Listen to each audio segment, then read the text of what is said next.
तो दोस्तों FL India ने अपने क्वार्टर 3 के नंबर को डिस्क्लोज कर दिया है। तो चलिए देखते हैं क्या है क्वार्टर 3 के नंबर्स के अंदर। डाटा बेसिकली मिलियंस में दिया गया है, मैं आपको क्रॉस में कन्वर्ट करके समझाता हूँ कैसे क्या हुआ है। पिछले क्वार्टर में कंपनी ने 431 करोड़ के आसपास का रेवेन्यू जनरेट किया था ऑपरेशन के थ्रू, पिछले साल 376 करोड़ के आसपास।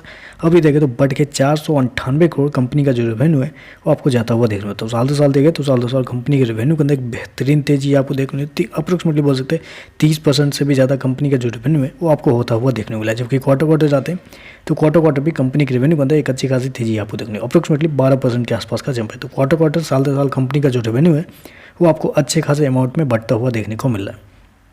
चलिए कंपनी खर्चे क्या वो देखते हैं। पिछले क्वार्टर में 368 करोड़ खर्च किए थे, पिछले साल 312 करोड़।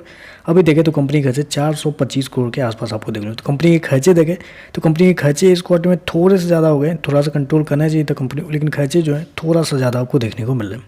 चलिए कंपनी का नेट प्रॉफिट क्या निकलता है वो देख लेते हैं। क्योंकि पिछले क्वार्टर की बात करें, पिछले क्वार्टर में 66 करोड़ के आसपास का प्रॉफिट था, पिछले साल 69 करोड़ के आसपास। अभी देखें तो बढ़ गया 76 करोड़ कंपनी का जो प्रॉफिट है वो आपको जाता हुआ देखने। तो साल 2 साल देखें तो साल 2 साल कंपनी के प्रॉफिट के अंदर ऑलमोस्ट 10% के आसपास की तेजी आपको देखने को मिली। वहीं अगर क्वार्टर जाते हैं तो क्वार्टर कंपनी के प्रॉफिट के अंदर 15% के आसपास की तेजी देखने को मिल रही है। तो कंपनी का जो प्रॉफिट है वो आपको साल 2 साल और क्वार्टर आपको अच्छा खासा अमाउंट में बढ़ता हुआ देखने को मिला। मैं आपको बता दूँ इस क्वार्टर में कंपनी का प्रॉफिट साल 2 साल ज़्यादा बढ़ने का एकमात्र रीज़न ये भी कह सकते हैं कि पिछले साल कंपनी को टैक्स में 10 करोड़ के आसपास का टैक्स पे करना पड़ा था, जबकि इस क्वार्टर में कंपनी को 6.5 करोड़ के आसपास ही टैक्स पे करना पड़ा है। तो इस क्वार्टर में कंपनी के टैक्स के जो पैसे हैं वो बचे हुए हैं, इस वजह से कंपनी का जो प्रॉफिट है वो आपको ज़्यादा देखने को मिला। क्योंकि टैक्स के पहले का प्रॉफिट देखे तो उतना खास अमाउंट बढ़ता हुआ देखने को नहीं मिला, क्योंकि पिछले साल 80 करोड़ के आसपास का प्रॉफिट था, अभी देखें तो 83 करोड़ के आसपास ही है। चलिए कंपनी का ईपीएस क्या है वो देख लेते हैं। तो देखिए पिछले क्वार्टर की बात करें तो पिछले क्वार्टर में कंपनी का ईपीएस 5 रुपये 1 पैसे, पिछले साल 5 रुपये 20 पैसे के आसपास। अभी देखें तो 5 रुपये 72 पैसे के आसपास आपको देखने को मिला। तो ओवरऑल देखें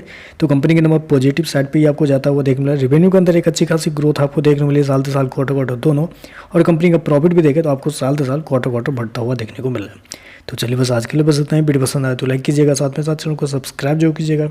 धन्यवाद।